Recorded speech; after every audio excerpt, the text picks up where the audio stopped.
I woke before dawn, the vision still swirling before my eyes. Scenes of violence, of bloodshed flashed in my mind. I clutched at the rumpled sheets beneath me, willing my racing heart to slow. The images faded, but their impression lingered. Sensations of pain, cries of anguish, the stench of burnt flesh. With a weary exhale, I rose from my bed and shuffled to the window overlooking the valley. The first golden rays were just beginning to crest the mountains, casting the sky in vivid hues of coral, violet, and azure. I envied the simplicity of the coming daybreak, its predictable march of color before the sun peaked over the distant hills. My relationship with the future had never held such clarity. After splashing water on my face from the wash basin, I gathered my paraphernalia, the handcrafted inks made from mineral and botanical sources, the cured vellum scrolls, the horsehair brushes with their lovingly carved cherrywood handles. I struck a fire in the pot-bellied stove, filling the studio with welcoming warmth to fend off the early morning chill. Settling onto the wooden stool before my work table, I added drops of vivid ink to the stone palette.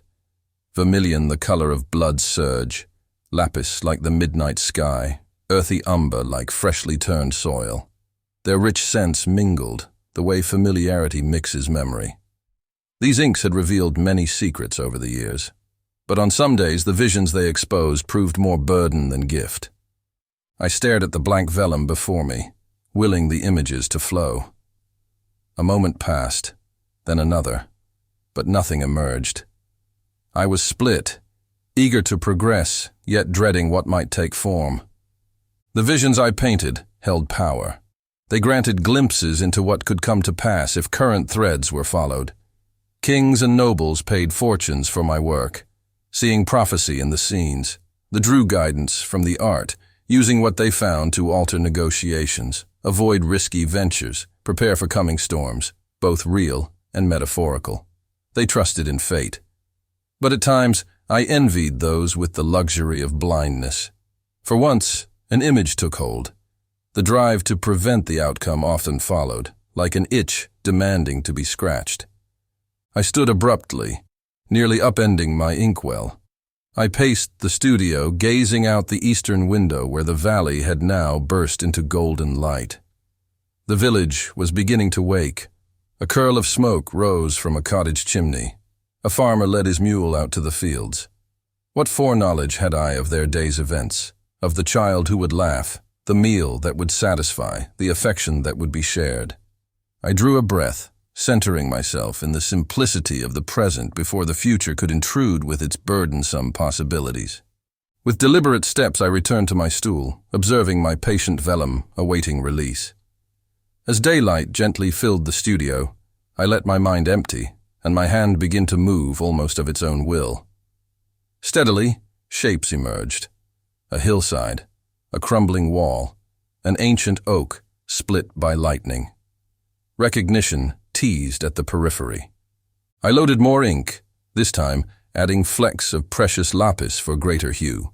The forms became clearer, moody clouds rolling across an evening sky. A silhouette crested the hill, a woman, hair whipping in the wind. Her face I could not yet discern, but her aura exuded determination, power, relentless ambition. My heart quickened. I knew this woman, from dreams, from dread. I reached for more ink, but the well had run dry, its tableau incomplete. A part of me sighed relief while the other raged for answers. I returned my brushes to be cleaned in oil, rolled my now priceless vellum. Its images still held ransom. The fire had died, so I reached for my woolen cloak to brace against the day's damp chill. There would be no more progress now without replenished supplies and fortified spirit. I stepped outside, both dreading and needing what might come next. Pausing on the threshold, I glanced back once more at the studio that had been my refuge, then forced myself into the light. The village bustled with morning activity as I made my way to the market. Merchants called out their wares, enticing passers-by to sample fresh olives and goat cheese. Children darted through the maze of carts and stalls, their laughter echoing against the stone walls. I pulled my cloak tighter, yearning for the solitude of my studio. I found the ink merchant setting up his booth in the corner reserved for artisans. "Ah, just the person I hoped to see," Garin exclaimed. Though near 60 with a balding pate, his energy outpaced men half his age. "What brings you, Garin? More volcanic ash for your pigments?" I asked. "Even better." He rummaged below his counter, retrieving a parcel wrapped in linen. Untying the cloth revealed a scattering of rocks, rich cobalt blue with hints of malachite green. Lapis lazuli. Finally acquired it after months of negotiation. I know how you favor this stone. I lifted one of the rocks, admiring the intensity of color. Lapis had grown scarce as traders from the inner sea drove prices ever higher, yet its hues had special properties, their resonance and saturation unlike any substitute. Garin continued, "I hear King Harold himself commissioned a work. Must be important if he tracked you down way out here." When I did not reply, Garin's enthusiasm dimmed. "Forgive my prying, Myra. I know the visions take their toll." "No forgiveness needed." I attempted levity. "An artist must suffer for her craft. Isn't that how the saying goes?" Garin gave my shoulder a sympathetic pat, just as the village bell tolled, marking the hour. "Will you come see the illumination after tonight's supper?" he asked. "We can share a flagon of honey wine, provided my son saves me some." I look forward to it. His company would make a welcome distraction. I hoped might keep visions at bay. We exchanged coins for pigment as the transaction drew to a close. "Have faith, Myra." Garin smiled. "These images that haunt you now may yet save lives when committed to your scrolls." I nodded, not having the heart to explain. The reactions to my prophecies varied wildly, from catalyzing change to provoking rash judgment, and their outcomes as varied as the human soul. Some visions brought salvation, others ruin. Discerning one from the other seemed to ever elude me. I wandered the village outskirts as the sun climbed toward midday, hoping to delay my return. On a hillside overlooking the valley, I spied young Farah tending her goat herd, no older than I when first struck by the sight. The interior of our modest cottage had seemed to melt away as vistas emerged on surfaces wherever my eyes landed. A neighbor's supper table, a basket of summer fruit. My terrified screams brought my mother running as images of ravaging war played out in vivid color upon our walls. The vision soon grew beyond my control. Word of the phenomenon spread until hearings were called, my presence demanded in the distant capital. The High Council alone could determine if evil possessed my mind or some blessing of the divine flowed through it. My mother refused to let the trial proceed until Myra came of age to put words to the visions herself. For years I fought to restrain them, seeing the torment they engrafted onto others. It was King Harold's grandfather, a newly crowned ruler beset on all quarters, who convinced me of their potential for good. I came to see my gift could illuminate coming calamity, helping others steer events toward peace. Myra the artist became my destined path. Staring now at young Farah on the hillside, I wondered what revelation awaited her. Would she interpret some hidden language, inventing a loom to weave colors never before seen, or perform healing magic, closing wounds that had long resisted cure? The child laughed brightly as a baby goat teetered on spindly legs. The sky matched her spirit, clear and cloudless. Our village had weathered much, but seasons of serenity such as this nourished the soul. I offered a silent prayer to the divine that Farah might know a gentle future, her laughter untroubled.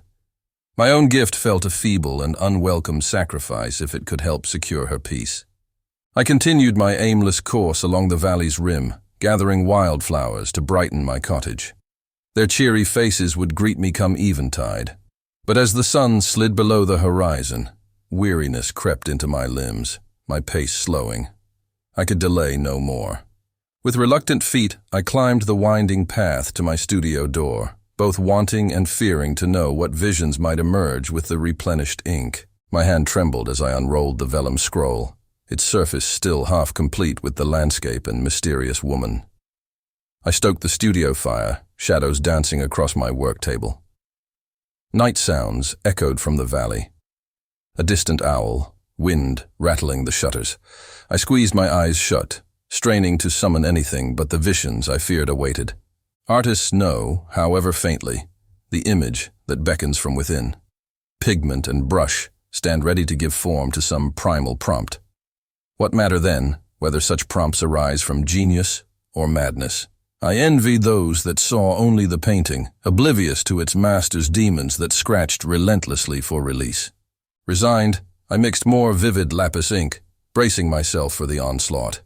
Almost instantly the landscape transformed. Angry clouds boiled up, unleashing lashing rain. A gnarled apple tree split from forked lightning.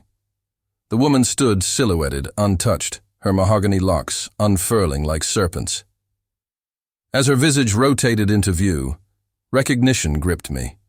The high-born features, that penetrating gaze. Lady Oriana, who some called Kingslayer for the ascent, her whisperings precipitated.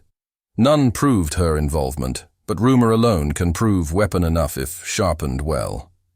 I grabbed coarser brushes, staining them with umber to frame the focal point, dragging streaks downward where rain cascaded without cease. The deluge threatened to subsume the entire parchment, drowning all in its path, save Lady Oriana. The tempest surrounded, but could not sway her. The choice loomed again: surrender creation to its independent will or impose my own order. Logic argued this was mere pigment, only illuminated vellum utilizing a medium well practiced. Yet a deeper knowing resisted such reason. Once summoned onto the scroll, a parallel world breathed itself into being, and the lines dividing vision from ordinary blurred. These recent visions all centered on Lady Oriana. But to what end? A warning of events she would instigate?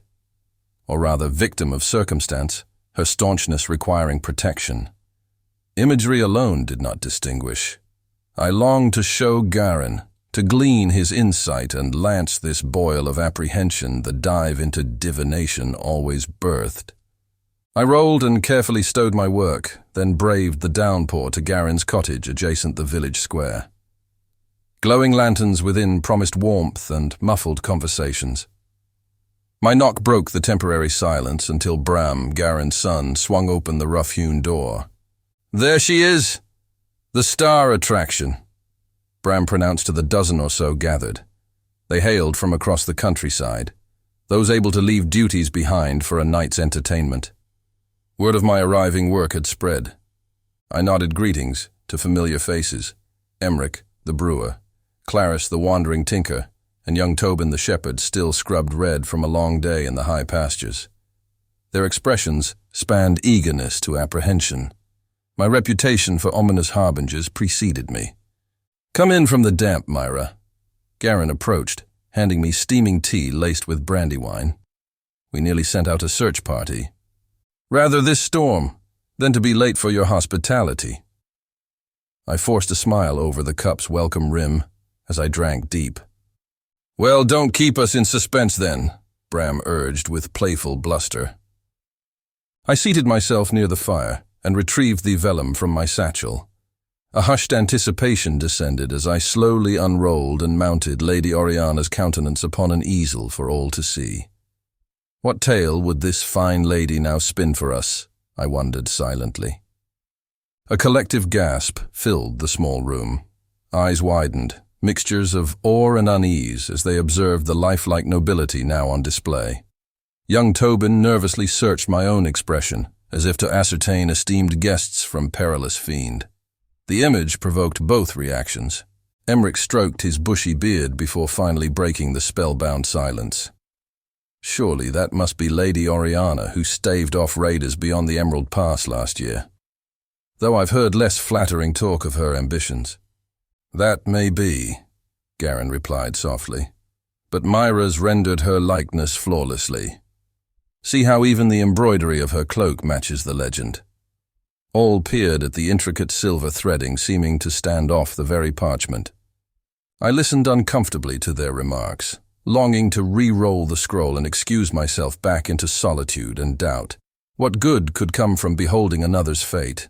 Garin rose with purpose. Come, friends, no need for idle talk. Myra's craft stands above reproach. Better we offer thanks for the wonder shown us and celebrate the spark of life on a drear night such as this. His invitation washed relief over me as guests lined up to fill cups and goblets from the honey wine casks. Bram broke out his stringed dulcimer, plucking lively tunes. Talk soon turned to more jovial matters. The harvest prospects, the intriguing peddler wandering the coastal road. Time passed quicker than expected, until I noted the hour grown late. I bid the remaining guests good night with Garin, escorting me to the door. Are you certain you won't stay? The weather rages still. Concern weighted his tone. I'll fare fine. But thank you, Garin. You've gone above as always. I squeezed his hand, so calloused from years of grinding powder, yet infinitely gentle. I stepped out into the storm, blinking against the driving wind and rain. One revelation had indeed surfaced this night, if only for myself. Compassion shaped the soul, as rock shapes canyon under steady cascade. Quiet Garin directed no courses of kings or fate of multitudes, yet his choice to uplift brought meaning rivaling any renown. My own life, no doubt, benefited more from the refuge of his hearth than from hazy auguries parsed at court. If all acted from such wellspring spirit, would calamity yet find fewer openings to breed? I clung to this spark against the battering night. Traversing the muddy lane home, I resolved to visit Lady Oriana myself, to discover directly if menace or injustice stalked her. No one life could contain all, but perhaps I yet retained means to shift essential threads. I latched my door against the storm and tended the fading studio fire, warmed more by purpose than flame. Dawn's light found me already plotting the journey to Lady Oriana's stronghold by the Emerald Pass. I marked maps and gathered supplies, fueling my restless energy into purposeful action. Better to brave the unknown than sit idle, pinned by apprehension. I saddled my hardy mare Celine just as Garin appeared, leading a laden pack mule. Surely you didn't think I'd let you set off alone. He gave me a wink. You'll make better time with Daisy here handling your gear. I started to protest, but Garin silenced me with an outstretched palm. Now, Myra, no need to play the stoic. I know that look. You've already seen some revelation about this woman. Might as well have company on the road. I sighed acquiescence and smiled my thanks. Once Garin committed to a cause, no gale could sway him.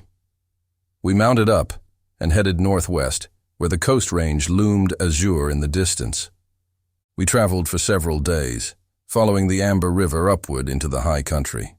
The terrain grew rugged, traversed mainly by traders and soldiers.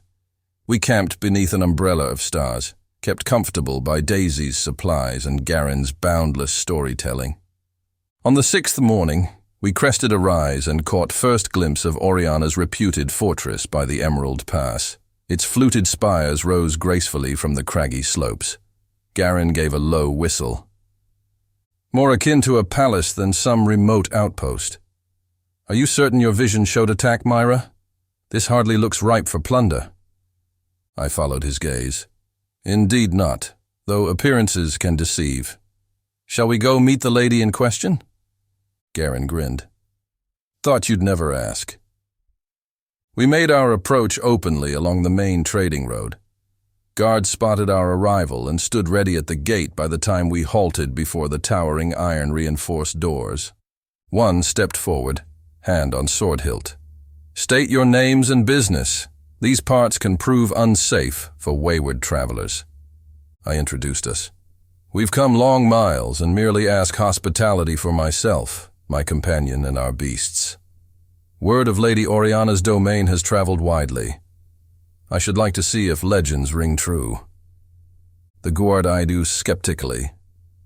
A social call, is it, my lady? We don't get many seeking decoration tips. His comrades chuckled. Garin piped up cheerily. Surely your mistress keeps court from time to time. We promise not to overstay our welcome. Further banter halted when a clear voice called out above. Did I hear we have guests seeking refuge? We craned to see Lady Oriana herself gazing down imperiously from a high balcony.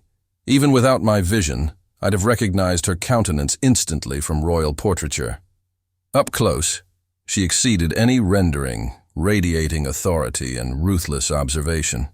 This was no fanciful royal, but a seasoned strategist content to view unseen herself. "Enter and be welcome. Stablemaster Jarrus will see to your mounts." She gestured sharply at the guards who stood aside and hauled open the bulwark doors. We found ourselves guided to an elegant receiving hall and refreshments. Garin was clearly enjoying the unexpected largesse. My eyes darted about, searching for clues to the danger that simmered beneath this gracious facade. We made casual discourse about our journey until Lady Oriana joined us, having changed from riding gear to an exquisite emerald gown that shimmered when she moved. I noted she wore no adornment save for an unusual pendant of carved bone suspended from her long neck. She wasted no time on idle pleasantries. "Now tell me truly, what brings such a curious pair all this way unannounced?" Oriana's eyes locked intently on mine. I returned her forthright gaze. "In truth, my lady, you were the subject of a recent vision I recorded. It portrayed peril swirling about you, though its source remained unclear.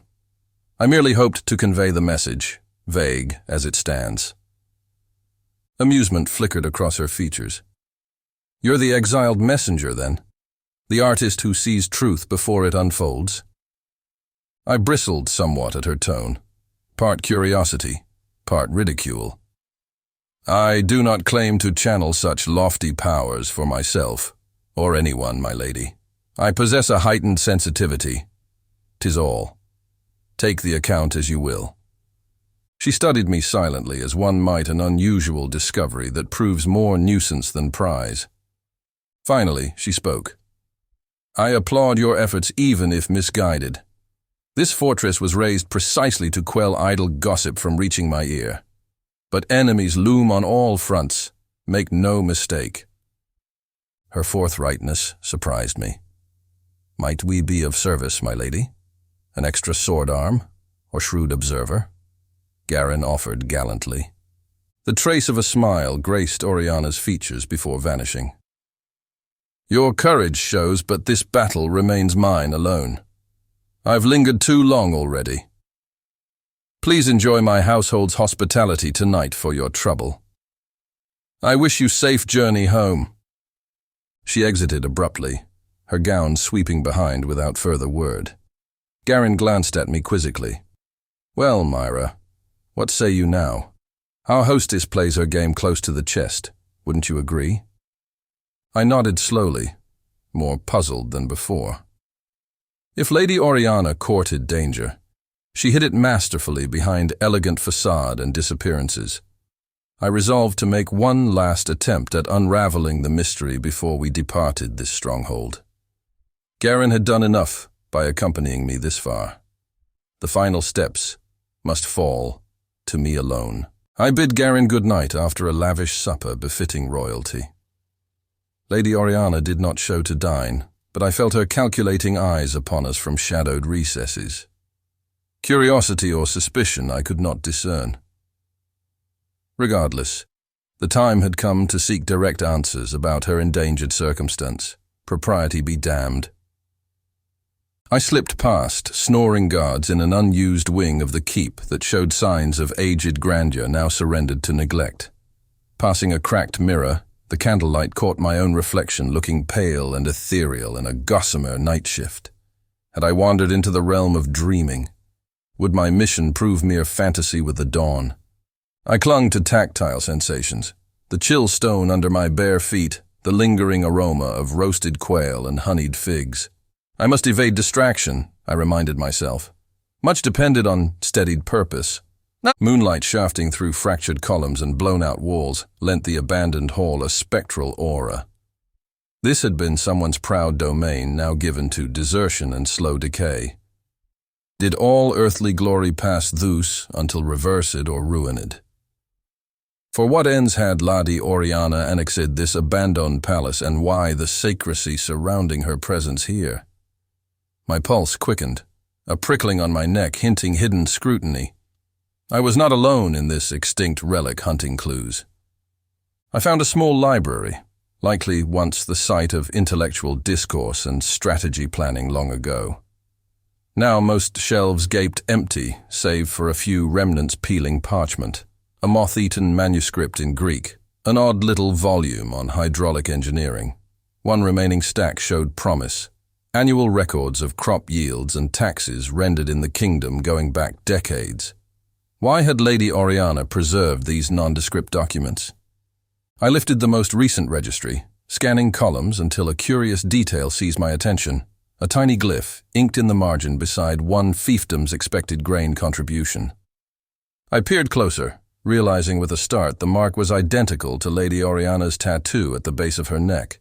The pendant earlier visible above her gown line must conceal it publicly.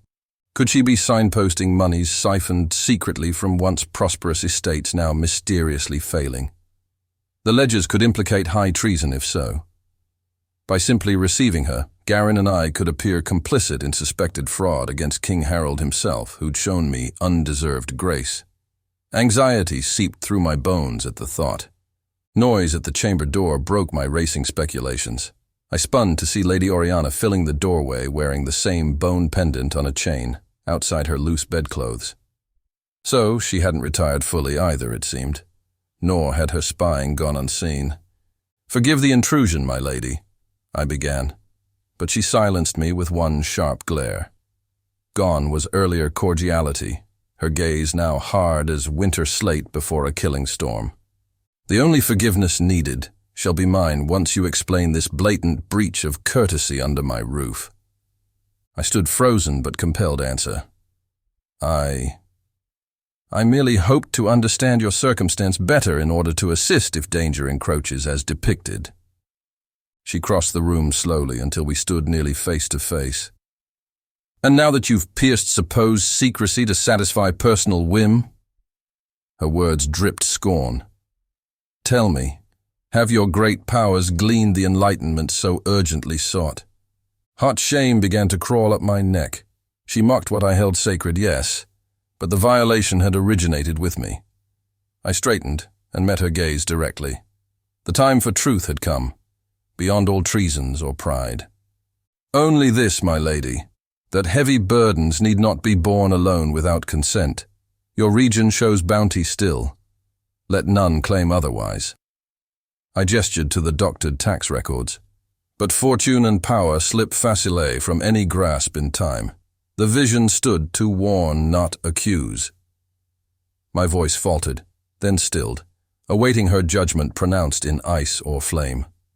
The stillness held for untold heartbeats, until at last she turned away, tension draining from her rigid shoulders.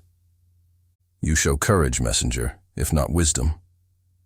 Oriana sighed resignation. No ruler permits before subordinates. "I shall tell you then only this. Much transpires swiftly behind castle walls of power. The glyphs serve to prepare and protect should fortunes shift as you suggest. My actions aim toward balance, beyond providing no specifics, nor will I beg false pardon." She moved to the doorway where moonlight etched her silhouette. "Now, may we speak no more this night. I would rest before long roads await come dawn." Weariness tinged her speech that sought to broker fragile truce. I nodded, gathering my things as questions still eddied through my mind. But for now, answers must await their proper season. We walked the empty corridor in silence.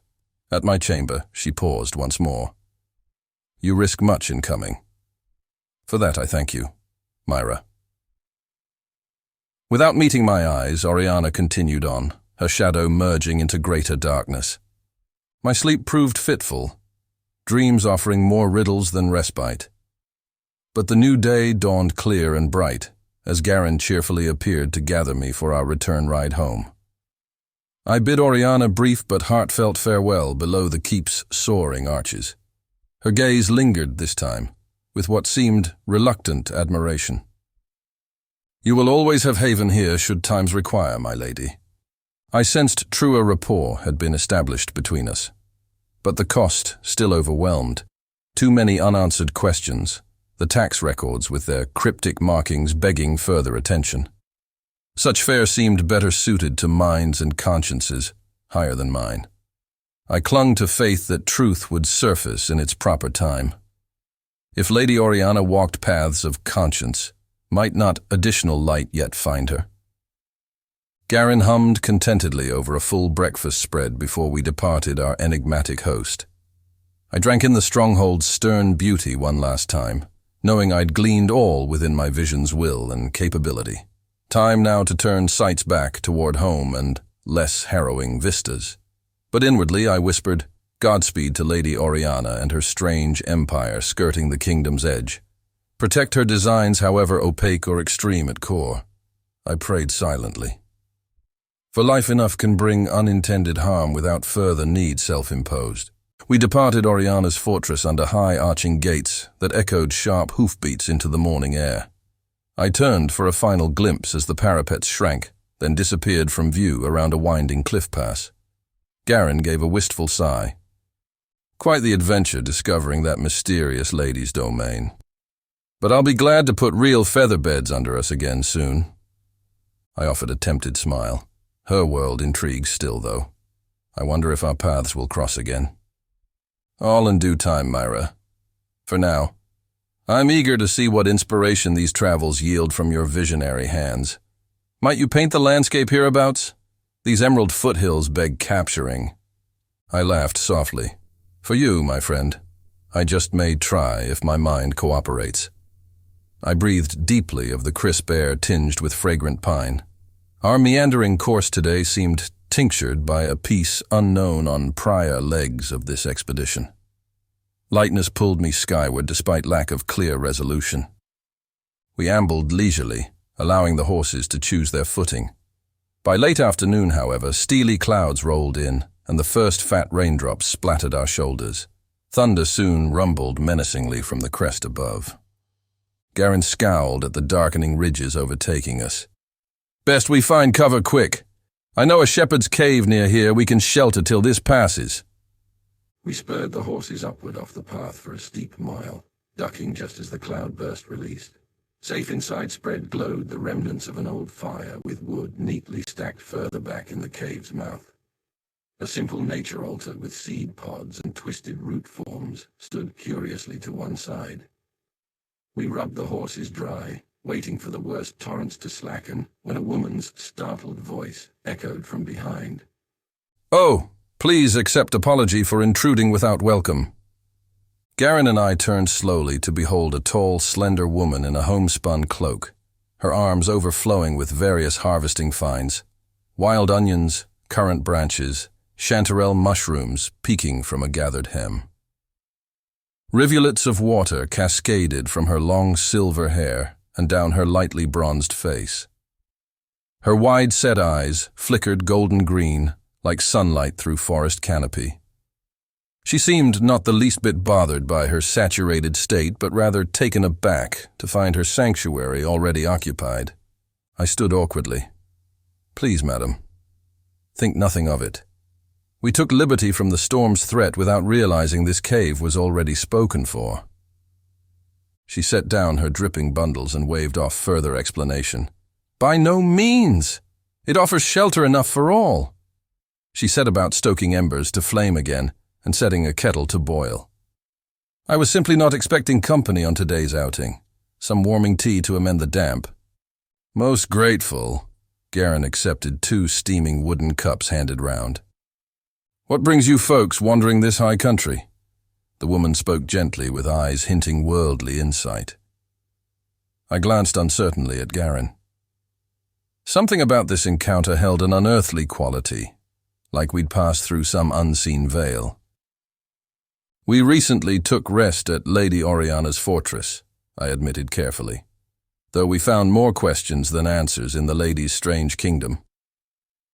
The woman eyed us with renewed interest. Did you now? Count yourselves fortunate. Few meet Oriana and live to tell anything substantial. Mischief flashed. She keeps her own counsel, that one.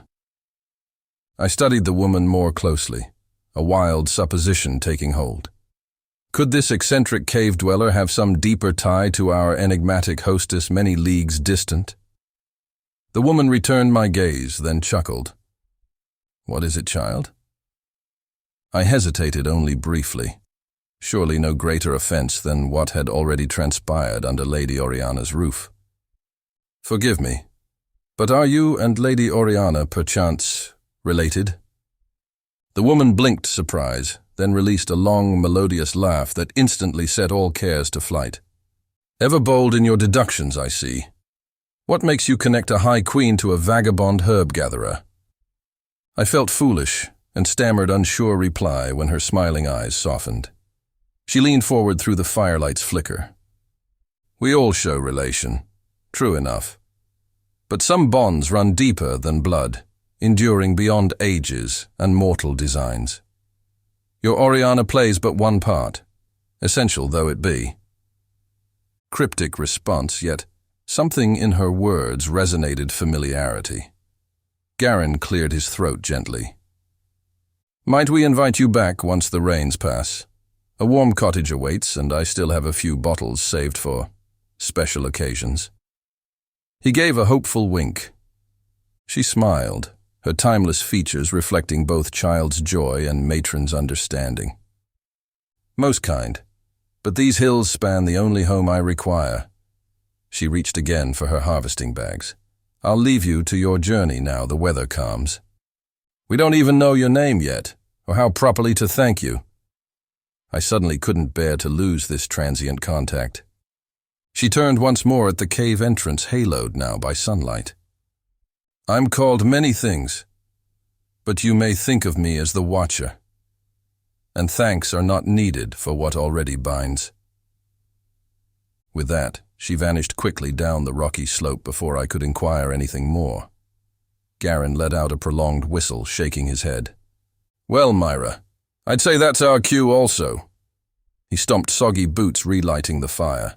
"We've nobility, and now mystics to tell of when we're snug by the hearth again."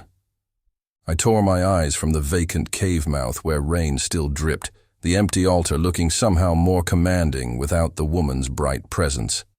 I knew with instinctive certainty we would not meet her ilk again in our mortal sphere. Lady Oriana and this Watcher walked realms whispering rarefied purpose I could scarcely fathom. Yet mercy showed in brushing near at all. I nestled close to Celine's damp flank, taking comfort in her solid reality. We'd gleaned what understanding lay within our reach at journey's start. Time now to turn homeward where bonds new and old awaited, however commonplace and unextraordinary. Our world thrived on such steadfast nurture without dragons or warrior queens to rout. But inwardly, I whispered heartfelt safe passage to that immortal fugitive and her prodigal daughter playing dangerous games of kings and consequence. Theirs lay rarefied paths I could scarce comprehend, yet mercy showed an even fleeting encuentro. Each played essential part, separateness binding all.